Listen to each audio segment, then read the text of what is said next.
I hate being fucking married. I long for the day to be single again. Do you have any regrets in your life? Of marrying my husband. So I regret marrying the man that I married. And when I say that, my Christian friends flip out on me. They say things like, don't say that, honey. Everything happens for a reason. And you would not have those beautiful children if you did not marry that man. I'm a happily married woman, and I tell women all the time not to get married. You know why? Because I was 24 when I got married. I was a baby. My frontal lobe was not fully developed. I didn't know anything. I got fucking lucky. As somebody who never got married and doesn't have kids, the older I get, the happier I am with my decision.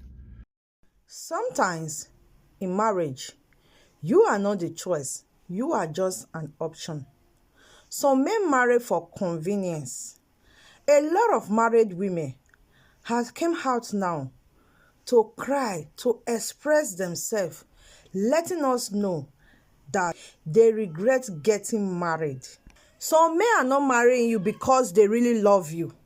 They are marrying you because you are the option for now. You are the one that is available for now. They are really ready to settle down, and you are the best option available. You see that particular lady that they love, the love of their life. It could be that she is not available at the moment. It could be that she is not interested. It could be that she is not even giving him attention. So he just settle for the one that is available. So guys, I will be dropping different video clip of life lessons from different women that have cried out, expressed themselves, letting us know what they experience in marriage.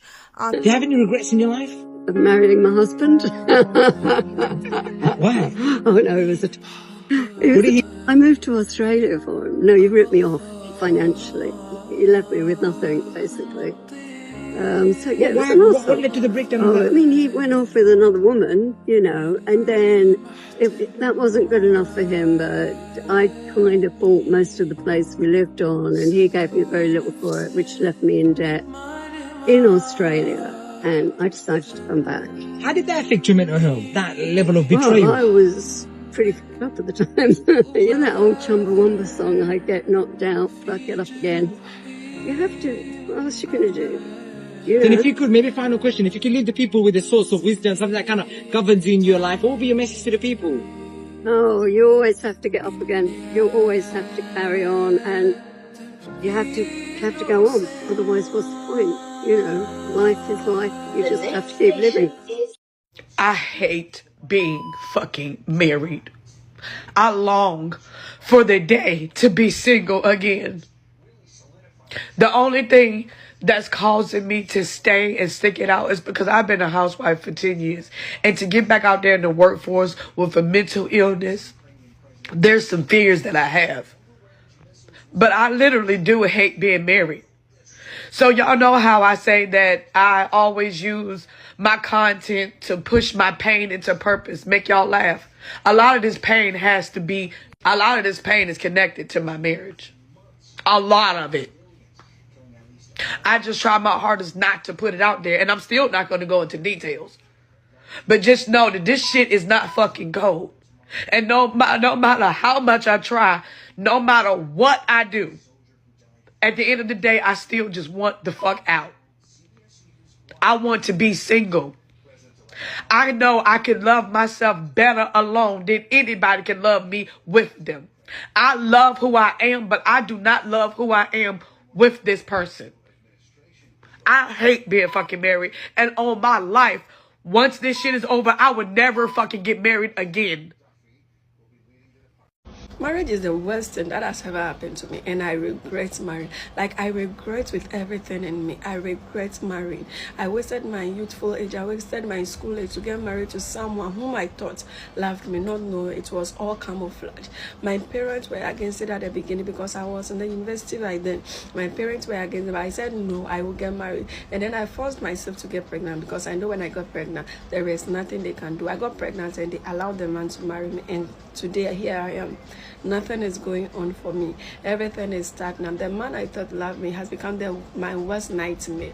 Nothing is going. The only joy I found is my son that I have with him. This son gave me joy, so much joy. But whenever the father comes home, I start to cry. He has been cheating. He doesn't take care of the house. He has been doing all sorts of negativity. Mention it. It doesn't give me pain. For the past 3 months, I have never spoken to my husband. No base of it. And the worst part is that even when I completed university, he asked me not to work because he would take care of me. So even if I had to buy sanitary pad, I had to go to my husband. And that is how he is just using me. He will bring women home to our matrimonial bed, do whatever he wants to do and go. With my child and I in the house, he doesn't even care. Even if you don't care about me, even if you don't respect me, what about your child? This man doesn't care about any of us. He just bring the children, the women home and do whatever he wants to do. Ask me to come and clean the bed. Because if I don't do it, he will not give me money to eat. He will not take care of my child. And I am not working. Now, I am regretting every bit. I need a job. I want to leave this man, but first I need a job that will pay me. My son is in school now. Please, if any of you have a job for me, just link up. Always remember, these are not my stories. So I regret marrying the man that I married. And when I say that, my Christian friends flip out on me. They say things like, don't say that, honey. Everything happens for a reason. And you would not have those beautiful children if you did not marry that man. And I disagree. There is actually no way to know whether or not I would have had those little souls in maybe different bodies with another man. Because my belief is that I drew their little souls to me. But that's just a belief. So 2 things can be true at the same time. I regret marrying that man, and I love my children deeply. Because having your kids doesn't cancel out the fact that your marriage was not healthy. And saying you regret marrying somebody is simply acknowledging the reality of the situation. And I know that Christians hate it when you say, I regret having done this in my life, because they like to think that God has this plan and we shouldn't try to change that plan. But that just pisses me off more. What do you mean that was God's plan? That I was to stay in a marriage and suffer for 20 years? He suffered too. We didn't like each other. But the prophet in my church told me that that's who I had to marry, so I did it. And according to him, he just wanted to marry a good Christian woman who was going to obey. And you can see how that worked out.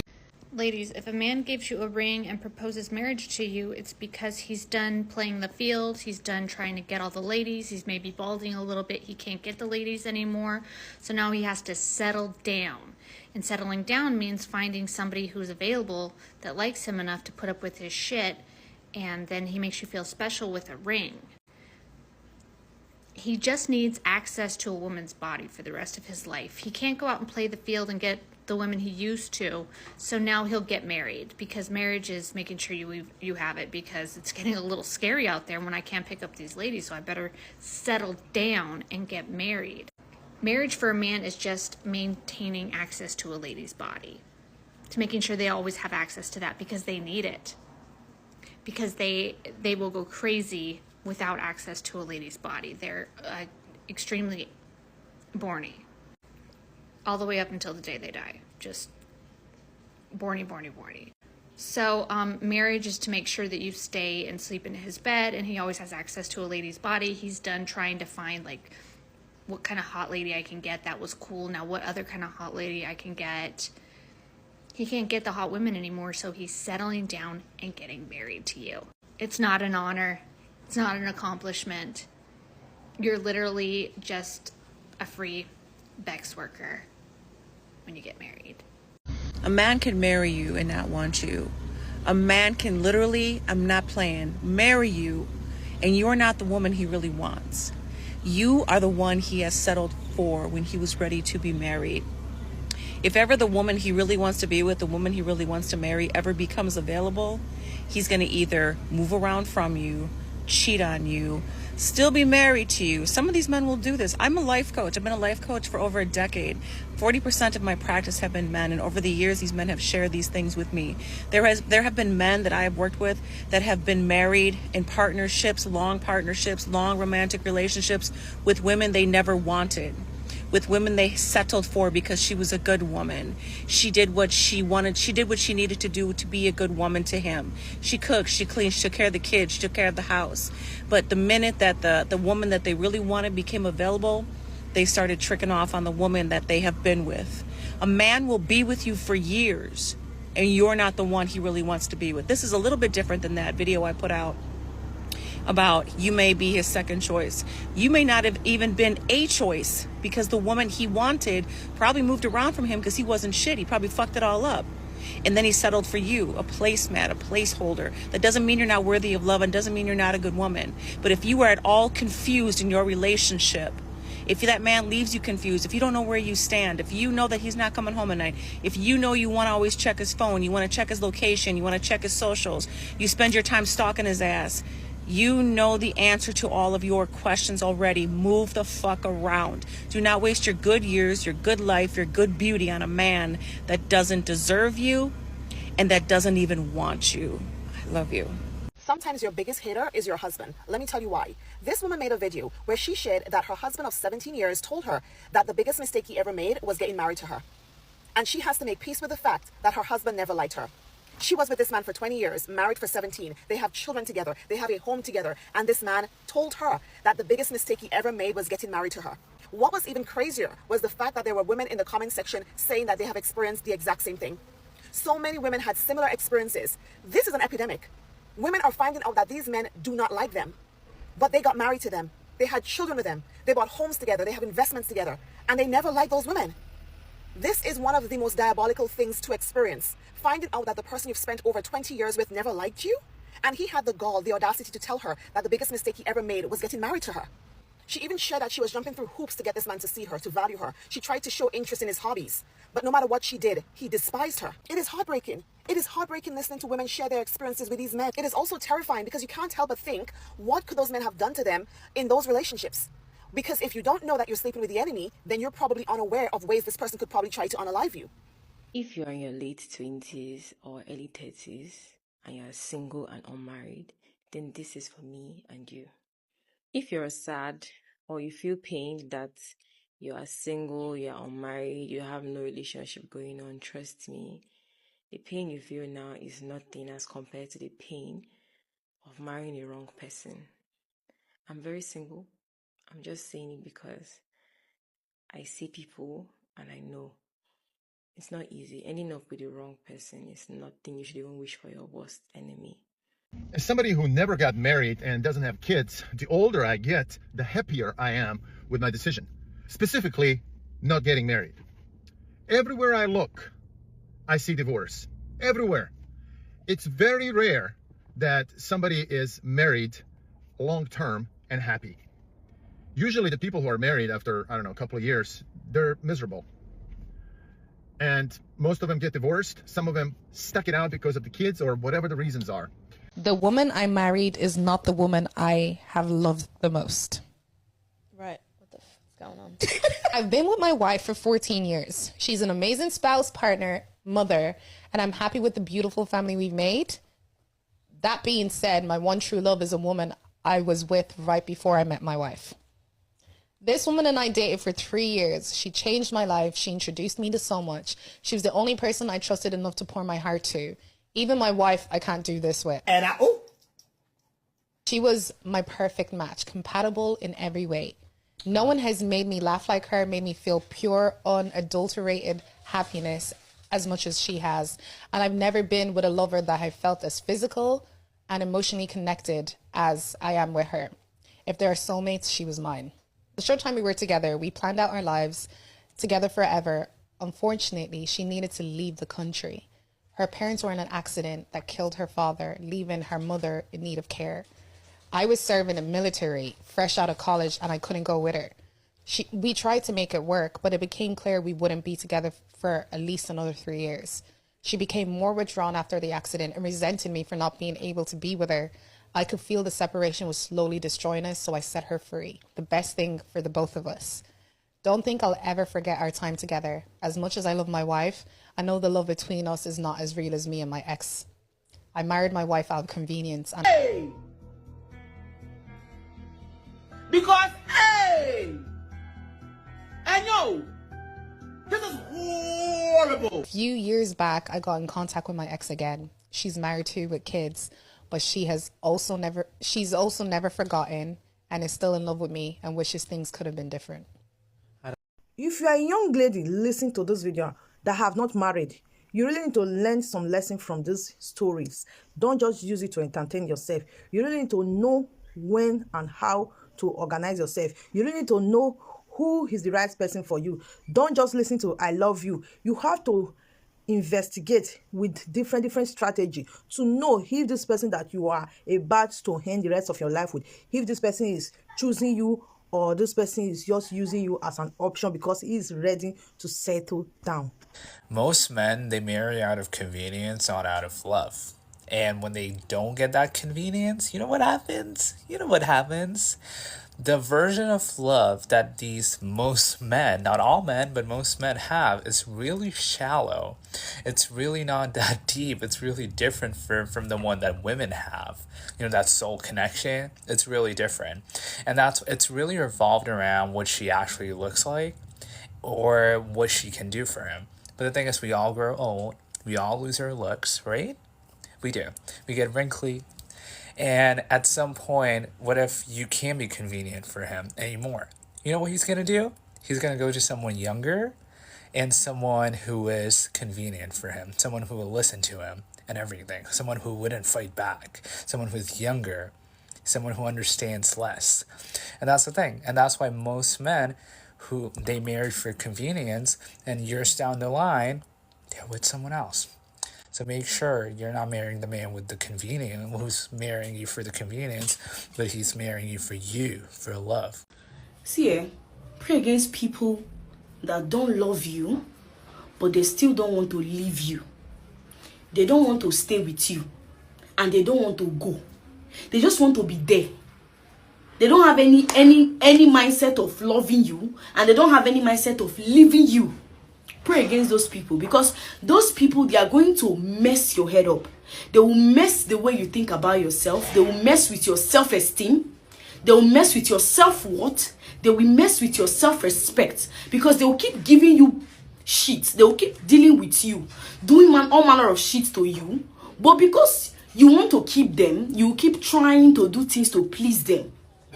And then when you finally brace yourself to leave them, they will change and start acting nice to you again so that they can still keep you. So pray against those people, because what they will do, you see that sound they do for TikTok. Now so you go there. I'm going to be honest with you. I've been that man before. The one who keeps a woman around, but never fully chooses her. And it's not because I was confused. It's because I was just comfortable. It's not confusion, and it's not bad timing. It's comfort without responsibility. You're the girl he goes to when he wants to feel understood. You're soft. You listen. You don't pressure him. So he gets all the emotional benefits of a relationship without ever having to step up and be a man in one. See, a man is not going to hold on to a woman that he doesn't value, but he definitely will hold on to a woman that he doesn't want to lose access to. It's because you're simply accessible. He has access to your body, your mind, your energy, your presence, your reassurance, all in one. But choosing you fully, that will require sacrifice. That will require cutting off other options, being consistent, being accountable. He's not confused. He's just not willing. So instead, he keeps you in this in-between space where you're close enough to not leave, but also not secure enough to feel chosen. So the harsh truth is, as long as you stay available in that space, he has no reason to change it. Peace and love. Like and follow. A lot of men get married because they think it's time. They settle down with the woman who's in front of them, the woman who's most convenient, the woman who checks the most boxes, not because he genuinely wants her or even genuinely loves her. It's because she's there at the time. In my lifetime, I have known a lot of married people, but I haven't known a lot of happily married people. And I chalk that up to the reality that most men don't actually marry their dream girl. They marry the convenient girl. They marry the best choice that was available when they decided that they ought to settle down. You know, they go with the one that looked best on paper, that, you know, adored him the most, that was least likely to leave, the one that asked the least of him and did most of the heavy lifting in the relationship. But she's also the one who several years later, when life gets difficult, he won't really fight for. Just to support that. So maybe if we realized this and got a little more practical in how we approach marriage, not with the idea that it's happily ever after, there would be less disappointment in the end for both men and women. A lot of us that are married, we are in a marriage, not a marriage. So single people, don't be in a rush. Don't be in a hurry. Forget the paparazzi on social media. Forget the anchor of social media. Forget it. Do not be deceived. Don't be carried away by the testimony. Look, we are entitled to share whatever we want. We married people want to share on our page. We can lie. It is our load to carry. A lot of people that you are looking up to are lying to you. I'm not saying everybody. You think they have it all good, all nice. My darlings, it's hot in there. If you're a single girl, listen to me now. You are not missing anything. You are not doing what? You are not missing anything. Marriage is a life of service and subservience. You are coming to work. You are coming to baby another adult. You are coming to stress. The sacrifice you are going to give in marriage as a woman, from your own side, is coming like 70, 80. From the person you married, it's coming like 20, 30. And yours will be unrecognized. Yours will not be seen as the work. It is something you are going to do for a very long time, till at least the children, they find their feet. Till at least they are 18. I'm going to be 100% honest with y'all, right? I love my husband. Like, I love that man to death. I love our relationship. I love what we have built together. I love being his wife. But if anything were to ever happen where we weren't together anymore, I would definitely not do this marriage shit again. I don't think people really understand the effort that goes into having a successful marriage. This shit is not easy. Do not believe that fairy tale shit that you see on TV. Just because you love each other does not mean your marriage is going to work. Love is not enough. It takes patience, understanding. It takes compassion. It takes consideration. It takes forgiveness. It takes selflessness. For the rest of my life, every decision I make, I have to think about how it's going to affect my husband. If you are not willing to have that level of consideration, do not get married. Now, me and my husband have been together for 13 years, married for 11. He knows me better than anyone else on this planet, and vice versa. We're at a point where most of our communication is nonverbal. With all that being said, there's still times where he'll do something and I'm like, this motherfucker don't know me at all. So after all the time and effort we put into learning one another, I'm supposed to turn around and go do that shit with someone else? Absolutely the fuck not. I'd much rather be single at that point. I do not understand how people have energy to do that shit a second time. And of course, this is not to discourage anyone from getting married. Like I said, I genuinely love being married to my husband. But please make sure you understand everything that goes into an actual marriage. Too many people get caught up in the idea of the beautiful wedding that they don't really consider everything that comes afterwards. Make sure you guys are having the difficult conversations beforehand. Make sure you know their stance on issues that you feel passionate about. I think part of the reason the divorce rate is so high right now is because people don't want to put in the work. They see couples on TV and social media and expect shit to be like that, when in actuality, you don't know what these people are going through behind closed doors. Real marriage is not all sunshine and rainbows, so if that's what you are looking for, do not get married. As a young lady, before getting married to that your partner, make sure you pay attention to the way he talks about his ex. Is he so overly expressive, or do you see any form of him expressing regret whenever he talks about his ex? These are some of the signs that you will use to know if he's still interested in his ex, or if he feel regrets not marrying his ex. Sometimes you are not really the choice, you are just an option, because the particular person that he was interested in marrying wasn't available, or did not pay attention, or she wasn't interested. He couldn't get her. That was why he married you, not because he really loved you, because you are the one that is available at that moment. You are the one that said yes to him. So in marriage, sometimes, not even in relationship, in marriage, you still see some men talking about their ex. Every time they still talk about their ex. Like, sometimes they even discuss their ex with you in your marriage. So these are some of the signs that you will use to know if the man is still interested in the ex. And most of the time, if the ex comes back to his life, this man will run to him without even thinking you are his wife now, or is about to marry you, is your fiancé or whatever. So these are some of the reasons, these are some of the signs that you have to look up to before getting married, and even in marriage. Guys, have you ever been in such situation where your partner talked about his ex, where you feel that you were just an option, you are not his choice? Let us know at the comment section. Let's rub minds together there. Drop your opinion. I will leave you guys here till I come your way again next time. Remain blessed. Bye.